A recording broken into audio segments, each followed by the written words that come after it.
You round the corner, cyberware keyed up as you slot the data jack into the door lock, while bullet hell rains down upon you. An overwhelming force pursues your party, but you've got all the edge you need for this run. Hoy, chummer. Feel like taking on the big bad? Then jack in and get your millions worth as we explore running a dystopian campaign. That's how we roll. That's how we roll. That's how we roll. That's how we roll. That's how we roll. That's how we roll. That's how we roll. That's how we roll. That's how we roll. Welcome to the Goblins Corner. My name is Eric. And I'm Matt. And tonight, We're talking about running a dystopian campaign. that's right, we're going to build you a better dystopia, chummer. We mentioned, of course, Shadowrun, but there's a whole host of dystopian campaigns out there. We're going to teach you how to put one together and how to really play a super fun game tonight. Absolutely. I love dystopian campaigns. And realistically, dystopian is a flavor. It can fit in any type of game. That's right. So if you haven't yet, hit that like and subscribe button. Help us get our show out to more people and get notified when more awesome episodes come your way. And if you're listening to the show, do us a favor, give us a review on iTunes or Podchaser. Or the League of Extraordinary Podcasters will come after you and put you in dystopian hell. I wonder who the Alan Quartermain of the League of Extraordinary Podcasters is. It definitely sounds like Sean Connery. So tonight, we're going to talk about dystopias, as we mentioned, and what makes a dystopian game, Matt. There's a couple of factors. And by the way, if this sounds a little bit like a survival story, that's because oftentimes it is. Realistically, in RPGs, most games are survival games. Play Our Games is certainly going to be a survival at some point in time. So there's a couple of factors that make a dystopian campaign. What are they, Matt? The first one is your emphasis should really be on how much everything sucks. Yes. Bad times in general, and the struggle to overcome those bad times. And I like to tell people the difference between a survival campaign and a dystopian campaign is the bad guy won. What's life like now? In a survival campaign, everybody is attempting to make it. In a dystopian campaign, somebody is living really well off of this dystopia. Somebody or something is controlling things. Fair. And this equates a lot of times in terms to something that's monolithic, that's in control of the power structure for the world. Sure. Now, it doesn't have to be an individual thing. Nope. We'll get to that in a moment. But oftentimes it is. Now, there can be, to me, lots of fun in a dystopian campaign, even though they're kind of grim and dark and gritty, and you're going to have a lot of character elements, particularly relationships and not just society, but your relationship with society. Yeah, this is definitely a fun theme to kind of move in tandem with like intrigue or heists, because part of the fun of a dystopian campaign is making connections to kind of rebel against the system, right? Fighting back. Yeah, Rage Against the Machine, right? Absolutely. Get yourself a Molotov cocktail and just a eat and grin, and you just toss that thing into the streets. Absolutely. Yeah, love that. One of these days, I'm going to make a cocktail that's a Molotov cocktail. You should. It'd be great, like a Sambuca milkshake, but more deadly. Sure. Yeah. There's a lot of fun environment elements as well in a dystopian campaign. You know, when we think of environment and dystopia, we often think, or at least I think of like Blade Runner or Shadowrun. Sure. But it can also be lots of different fantasy elements as well. I mean, Sauron did kind of wreck Mordor, if you think about it. Sure. That's totally a dystopia right there. You think those orcs are having a good time? Dark Sun. Dark Sun is a dystopia. Yeah, absolutely, right? Just horrible sorcerer kings that infest their body with magic and slowly become dragons. The Highlander movies that don't exist, Mm-hmm. those turn into a dystopian society. So yeah, there's lots of options available to you. Absolutely. Yeah. Speaking of story options, we'll talk about some in a few minutes, but I think the first thing we should do is to get to how to storytell and how to start narrative development in a dystopia. Matt, what do we got? The first thing, obviously, is you have to decide what game you're playing. Now, this is either going to be the first thing or the last thing. That's If it's fair. the first thing, then you kind of know it's a dystopian hell. Like if we're going to play Shadowrun, we know that there's megacorps. We know that everything sucks. We know that the only way to get ahead is either have some magic or some, whiz chrome chummer. You're going to be running against the corporations, right? Or the biggest explosives available. Absolutely. If it's on the magic side of things, you could be in Dark Sun. You might be at the bottom cast of power structures. You might get lost in the desert and be eaten by a halfling. It's entirely, or Thrycreen, or literally anyone. Anything, really, will eat you in the desert in Dark Sun. They don't even need to grill you up. They will just chew on your bones. There are shrubs, literal shrubs, that will eat you in Dark Sun. Shrubs will get you, man. Got to watch out for some Dark Sun shrubs. So let's say you don't know what game you're going to play, but you do know you want to play some sort of dystopia, Matt. Okay. How do we choose? The first thing in that case, what you're going to want to decide is what is the overwhelming force that's controlling the populace? Yes. Like, what is the dystopian event? And this event can be many different things. Sure. Here's some examples. First off, you could be obviously an individual or a group of individuals. So Dr. Evil takes over, right? Sure. Somebody who's, the big bad. Or if you're talking about Forgotten Realms, the Thayans. So the country of Thay is definitely a dystopia ruled by a mageocracy. I mean, realistically, Shadowrun is ruled by oligarchs. Yeah, corporations, right? Yeah. It could be an object. Whether it's science or magical, like some MacGuffin rules society. You've got the One Ring. Sure. Which basically allows Sauron to take over, blah, blah, blah. The Matrix. Oh, yeah. The Matrix is definitely a dystopian. I mean, it's an object that literally controls society. Yeah. You could have an event which leads to a dystopian society. So, for example, in Shadowrun, the Awakening kind of made things... I mean, it was kind of getting sucky in the beginning, but it really, really made things worse. It hit the fast forward button significantly. Yeah, when Dunkelzahn pops out of a volcano and decides, hey, I think I'm going to take over. Yeah, that's kind of... A nuclear war is a good example as well.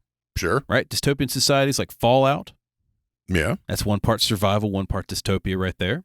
You could also, as is a personal favorite of ours, have a creature that creates this dystopia. Like a gigantic kaiju, for example. Exactly. Some sort of dark god that's slightly lizard-like in its appearance, and when he smiles at you, the atomic breath vaporizes cities for miles around. Absolutely. I'm just saying that if I make a warlock patron to Godzilla, it's... I'd allow it. Yeah. We will? Good. Yeah, It's 100%. It's going to happen. We'll write it up. Dystopian events could be knowledge. Yeah. So Cybertech's a good example of that, but it could be anything. Diamond Age, if you read some Neil Stephenson, could be a particular type of magic.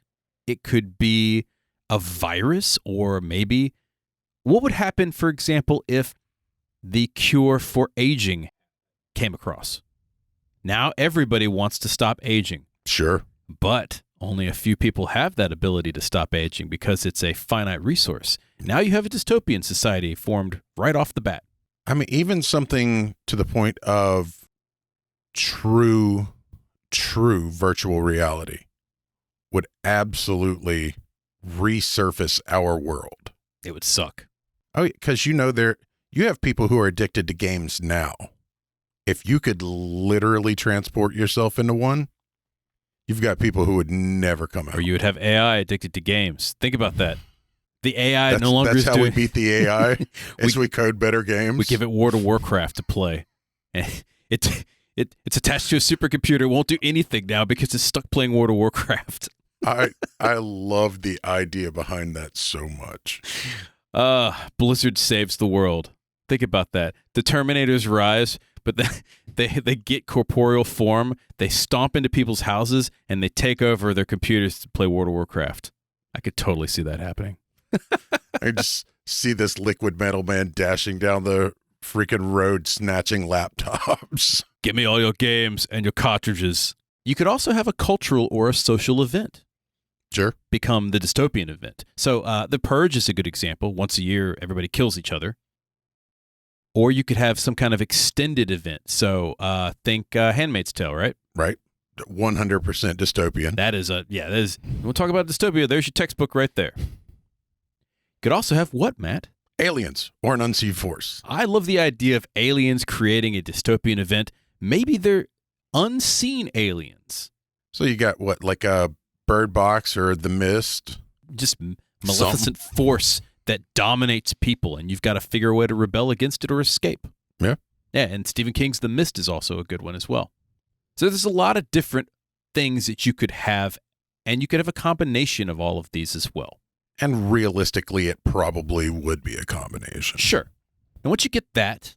So next you're going to decide on your theme, which is going to go hand in hand with your dystopian force. Sure. And it's going to determine your setting. Okay. As far as themes go, which we've talked about some of them, is it an adventuring or like Heroes style campaign? Yep. You could have a dark horror or grimdark style. We've mentioned this a couple of times. Survival, right? Survival and dystopian games can bleed into each other very well. Yes. Now, if we're going to do a little bit more social construct type stuff, mystery is great for dystopian campaigns. Think Blade Runner, right? Or some kind of cyberpunk noir.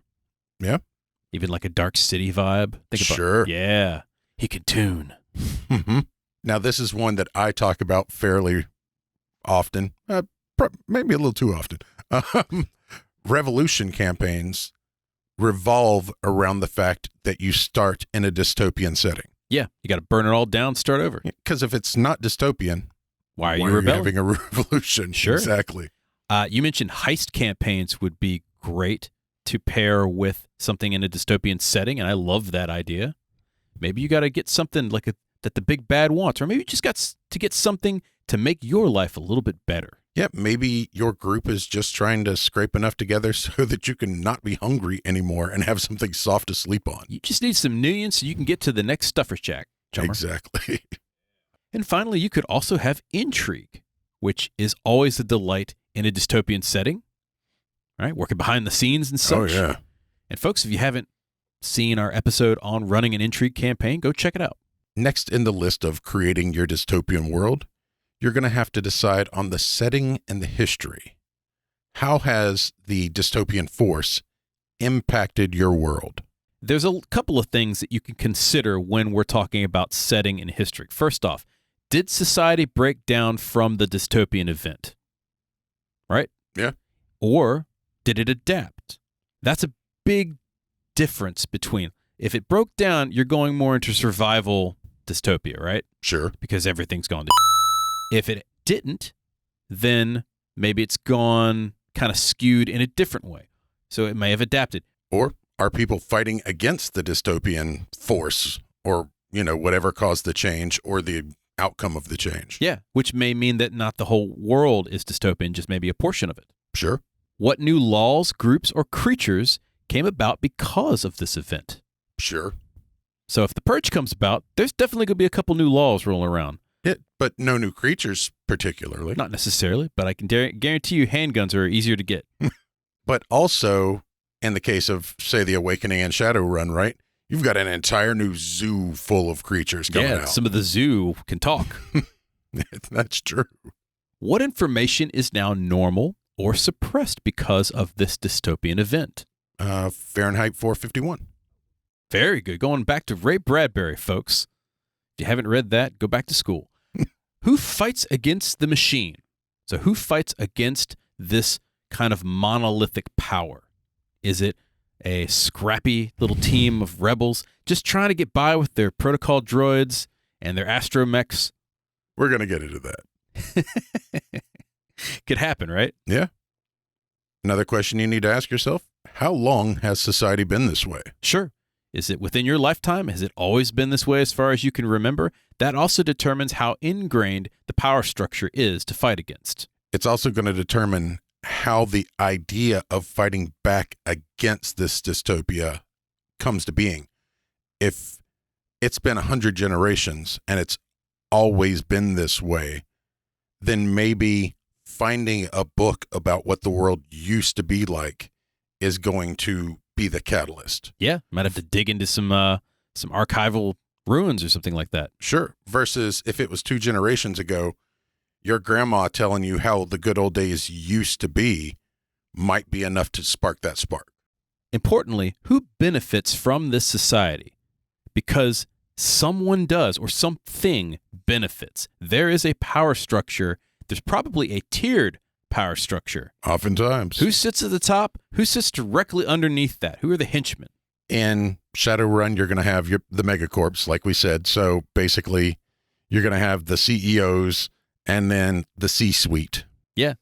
In the game Mage, the dystopia is the fact that the Exarchs won. Sure. They changed reality, right? They own reality. You can't break it anymore. You can break it, but you can't break out of it, so to speak. And so you have to rebel and remake reality where you can find it.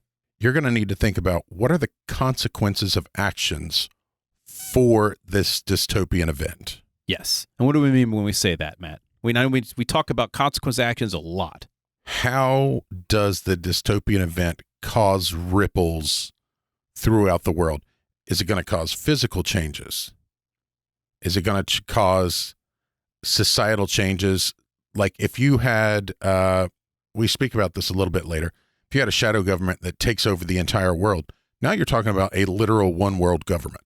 Yes. That's going to cause huge changes. And those changes will have a ripple effect moving down until you get to the player characters. Sure. Speaking of player characters, we should probably have a place to start this campaign. So let's start someplace. Right. Where are you in the world? And is that going to be not just the starting point? Is it going to be the place you're at for a day, a week, a month? Is this locale going to be the focus? Yeah, build that world is what we're saying. Yeah. When you're building that world, what do the normal people know, right? What do the NPCs know either about the dystopian event or about the society in general? So, for example, if you're a DM, have a rundown of what everybody knows. Sure. This is just the typical things that, the world sucks. The One Ring owns it all. You have to go to Mount Doom and kill it. Yeah, I think just a quick bullet point of what people on the street know, what people the next level up know, the next level up, and then what the people at the top know is probably the easiest way to handle that. Yes. And then what is the history of this realm from that aspect as well, right? Expand this out. And we talked about this before in many different episodes. You go street, city, region, country, world, right? Build it out this way. You can have a top-down view if you want, but I think starting a dystopian campaign, particularly from the character's point of view, they're going to want to know what's in their immediate vicinity. Sure. And so you might have big ideas, but it's still good to go ahead and give them like a little geographic region they can play in while you build those big areas. Not just that, but depending on how much information is controlled, their characters may not know what's going on outside of their immediate region. Might be in a little bubble. Yep. Like literally in a bubble. You might be in That's this. true. Yeah, you might be in this dome city and everything else is a blasted wasteland. And if you go outside, well, you never know what you're going to expect. Was it Dark City? Yes, it could be Dark City, or I was thinking Paranoia, but Sure. start small, start personal. Who are your characters and what is their story? And this will partially depend on the scenario you happen to be playing, right? Intrigue or whatnot. Right. What are their backgrounds in history? Again, this is a no-brainer here. We're just listing what you need to make sure you have. Characters got to have a backstory. Characters got to have a history. Right. What's their home base? Now, this doesn't have to be like... Literally a base. Right. It could be a house. An apartment. Yeah, but you want to kind of fill in the blanks because this will enrich the world that you're creating. If you're doing something close to Logan's Run, that's way different than, say, mystical Thay. Sure. But in Thay, you're likely to live in a hovel. Yeah, unless you're part of the power structure. Yep. Speaking of which, where are they in the hierarchy of the power structure? Because that's going to determine a lot of the flavor of the game. Now, this doesn't mean that they're at the bottom. And it would be, I dare say, really interesting to start one or all or even just some of the characters on different strata levels in your dystopian society, because that gives players kind of an interesting dynamic to mess about with. Why is this high-level strata person messing with the people at the bottom, right?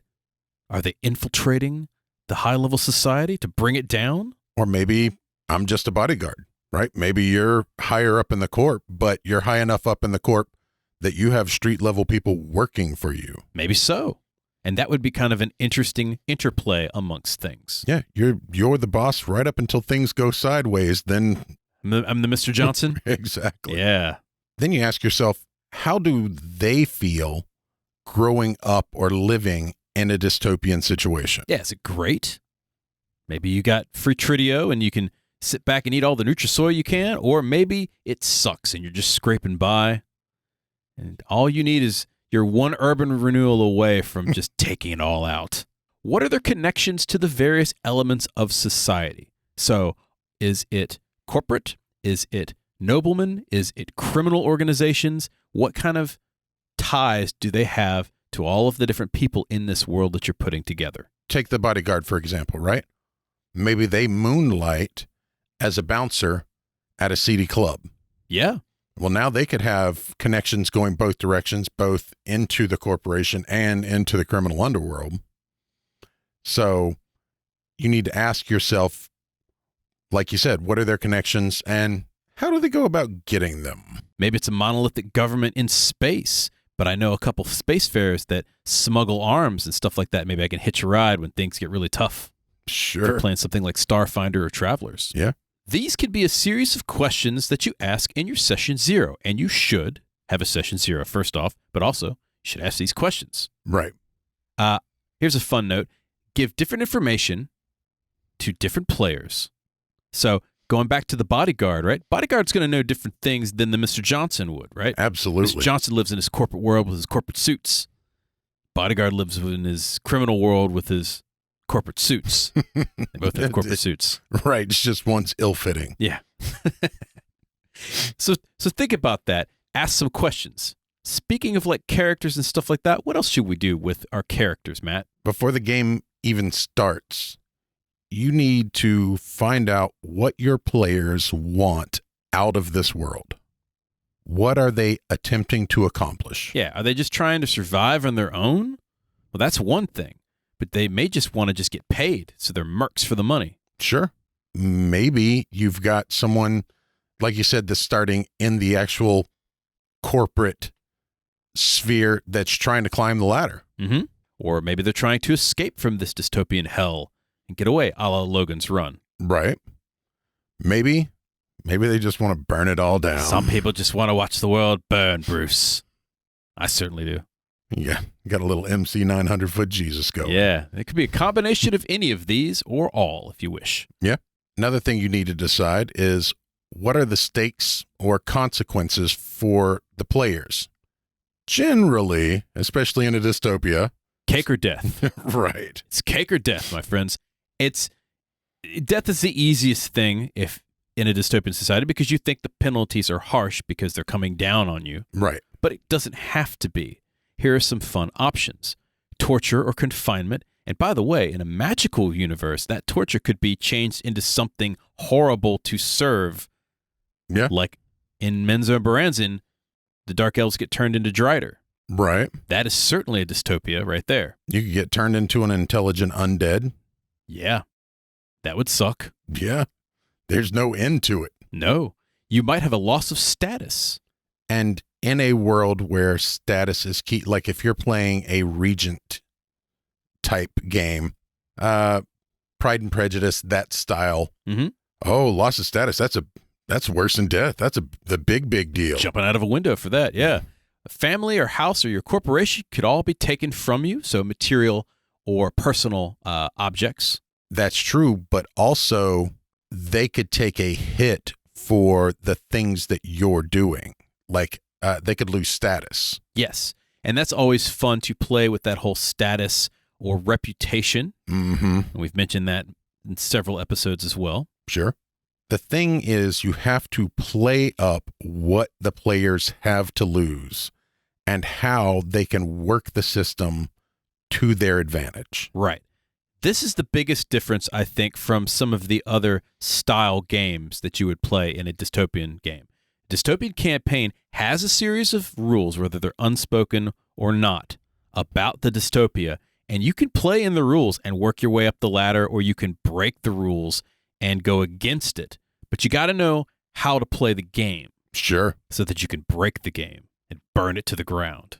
What, Picasso, know the rules like a lawyer so you can break them like an artist? Sure. Finally, we also have, which is always fun to play when you're talking about characters and stuff, moral quandaries. What do you mean by that, Matt? What is your character willing to sacrifice? What are they willing to do? Where are their limits? And do they have any to do what they're attempting to accomplish? Yep.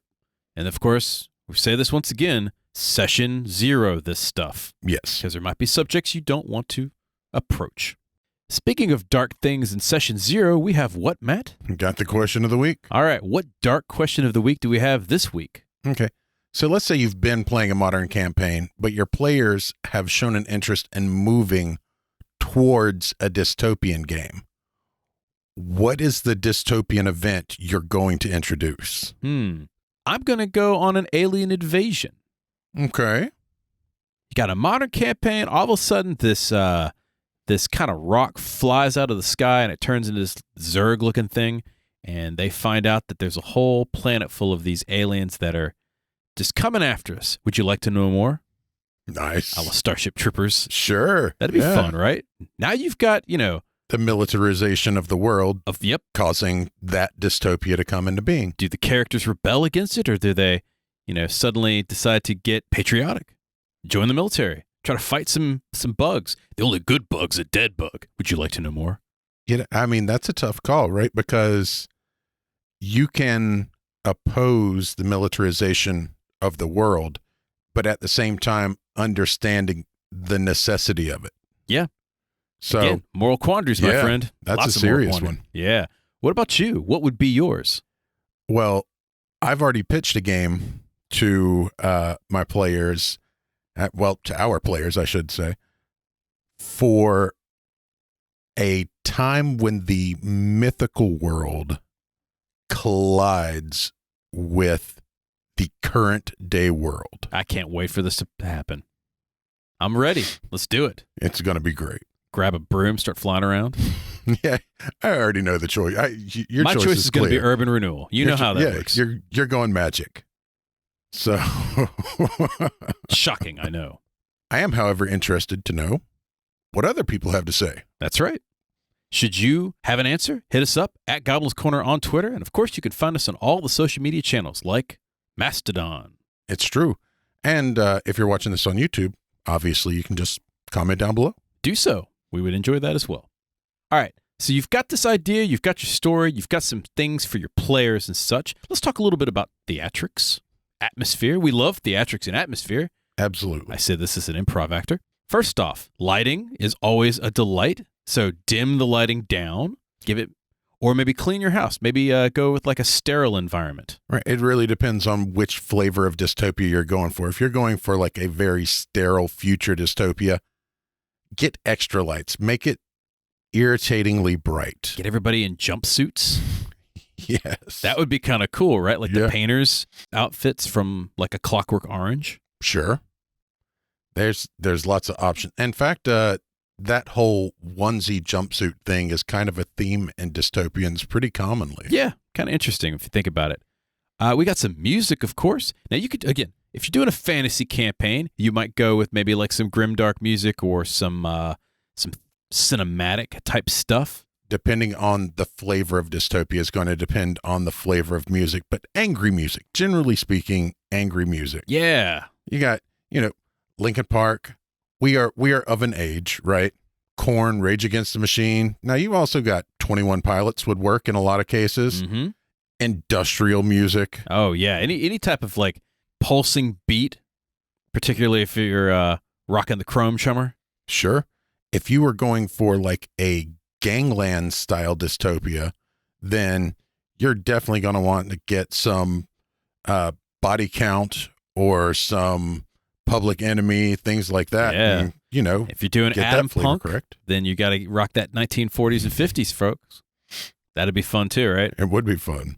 Just kicking in the wastelands. I've got my ghoul sidekick next to me. Your ghoul friend? Your ghoul friend, yeah. I got my ghoul friend in a radiation suit. Not a care in the world. Just heading to Las Vegas. Sure. Let's talk about some snacks. I love this idea, Matt.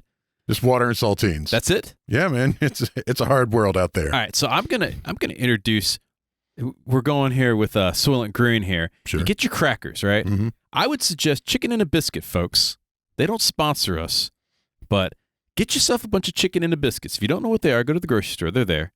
And dye them green as Soylent Green crackers. Sure. Because they taste slightly meaty.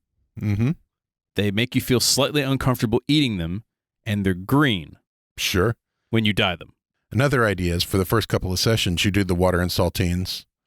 But if your players make a big score, right? If they rob a bank, if they knock over a corporate headquarters, something like that, actually do hors d'oeuvres for a couple of sessions. Start feeding them better.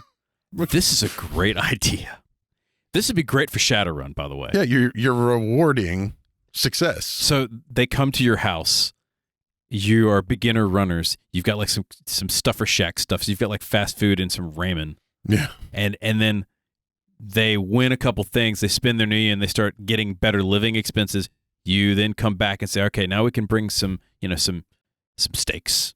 Or instead of ramen, you get pho, right? Sure, yeah. I love literally this just idea. turn the volume up slightly on everything.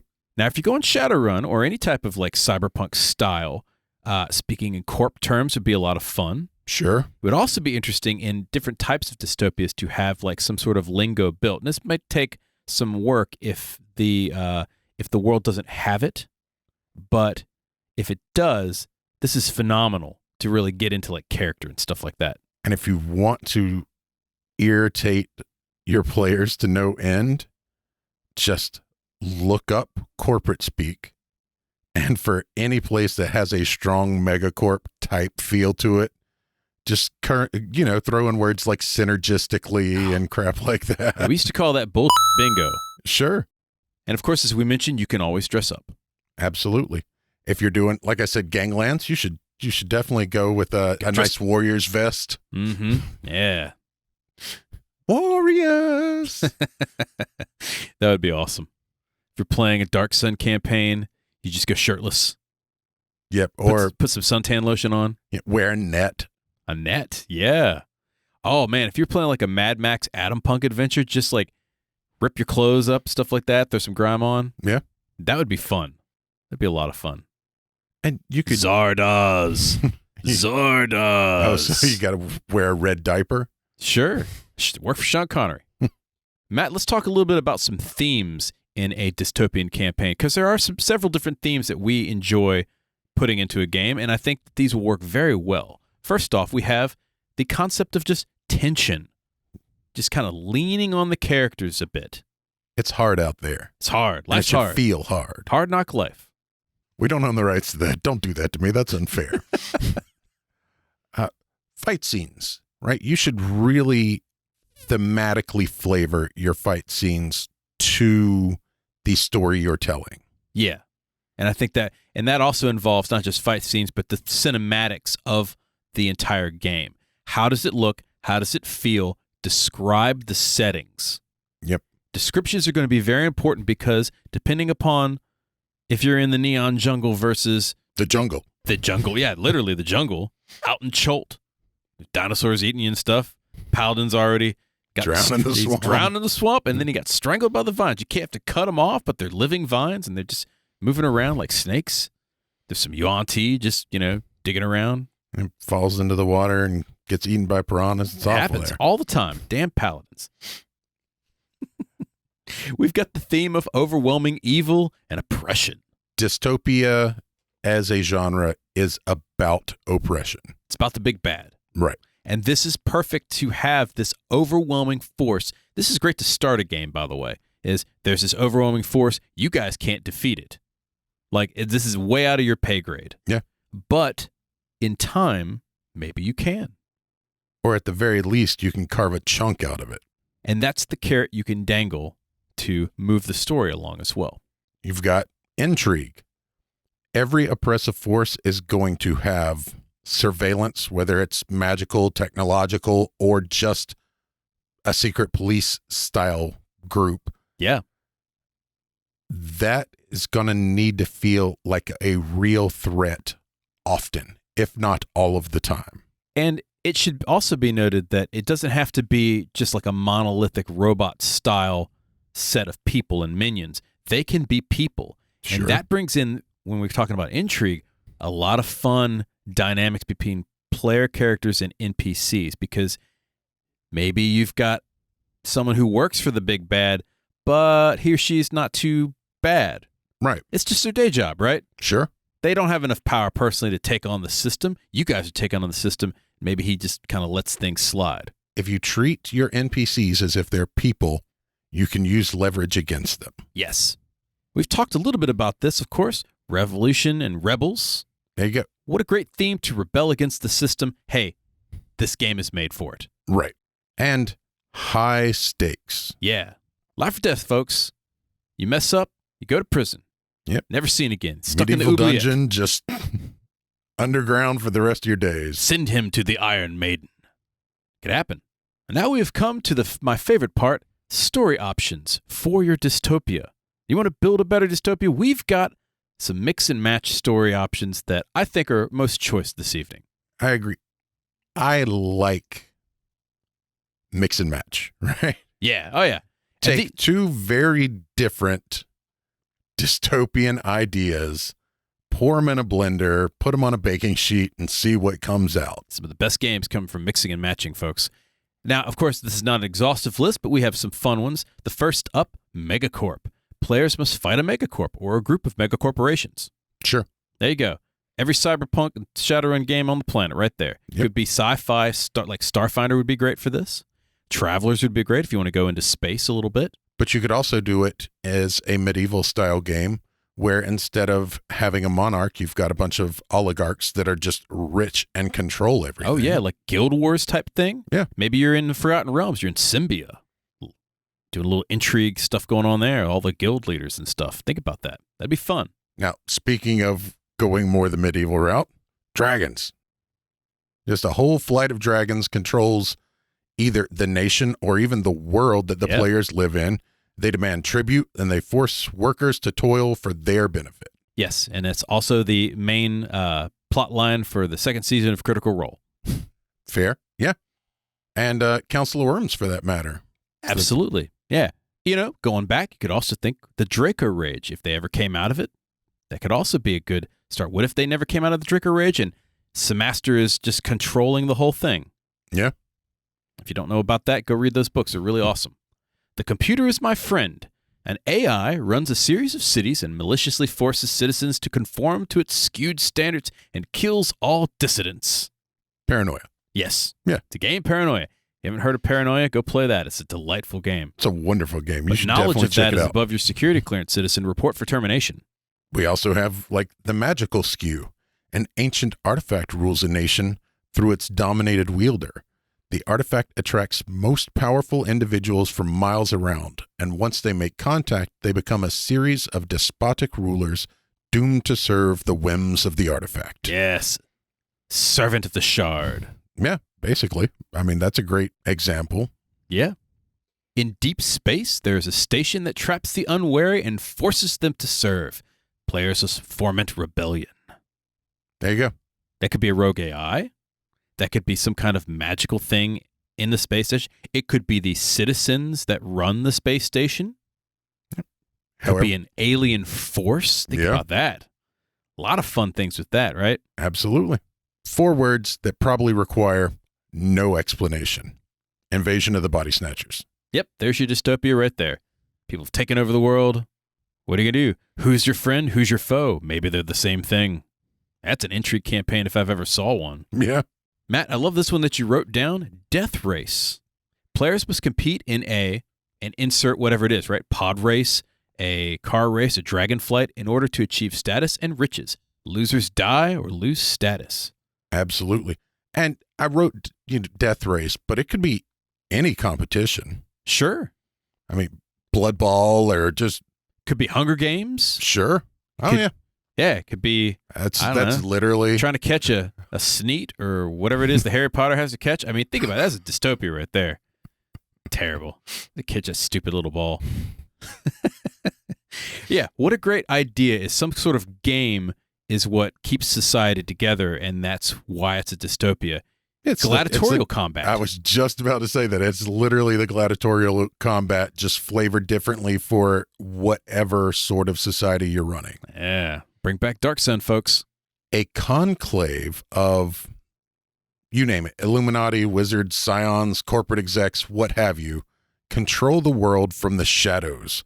Can the players overcome their overwhelming odds? No. Probably They can not. eke out a living, survive. A military group has a device which can destroy a town, a country, or a planet. Can the rebel spies locate the secret plans to destroy this device? Yeah, and if you guys don't think that Star Wars isn't a dystopia, go watch it again. Watch it from the angle of how lawful evil the Empire actually is. It's terrible. Making all those contractors build that stupid base. And since it wasn't done, the contractors blew up on it. That's right. Maybe your characters live on a tropical island, and every 5 years someone must be sacrificed to the volcano god, or all will suffer its wrath. Yes. Toss me into the volcano. That'd be kind of fun, right? Yeah. And it doesn't have to be a volcano. It could be some kind of mystical event. Sure. Maybe there's an egg that hatches and a monster pops out and eats somebody. Maybe randomly someone just dies, Sure. right? Or it could be Children of the Corn, right? Every 5 years or so, or every year, you got to go out there and butcher somebody in the cornfield so that the corn doesn't rebel against you. That's going to be some good corn. Delicious. Delicious. And finally, a net change in 1.5 degrees Celsius causes living space to sink beneath the waves. Governments don't seem to give a Oh, wait, that's real life. But Certainly a dystopia. it is. But if you think about I mean, it is. Period. End of statement. But also, as livable space starts to shrink, people are going to live more and more on top of each other. Resources are going to become more and more scarce, and that is going to create a dystopian society. Life imitates art. Art imitates life. It's all one big cycle, folks. Exactly. Waterworld called it. So there you have it. Several options to run a dystopian game. We've given you some ways to plot the story along, find out who the big bad or dystopian event is, some character options, and of course some themes, and, chicken and a biscuit that's dyed green. Sure. We're doing that next game. Not even going to tell our players. Any questions or comments? Hit us up at Goblins Corner on Twitter. Did you enjoy this podcast? We've got plenty more. Subscribe to it on your favorite player, YouTube and Twitch. Click the 5 stars and give us a review on iTunes and Podchaser. If you're on YouTube, hit the like and subscribe button, as well as ringing the notification bell. It helps get our show in front of more people. It boosts the show and feeds the hungry algorithm. Which is currently on every camera and every phone in the entire world, watching everything you do. It is Big Brother. Oh, crap. It's called Google. Yeah, it's called Google. That's all the time we have for tonight. Once again, my name is Eric. And I'm Matt. We'll see you next time. Good night, folks.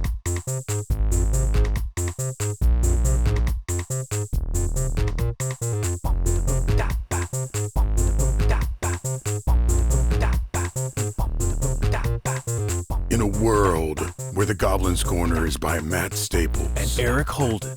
Show song by the mighty D20. this has been a Subterranean production. Coming soon.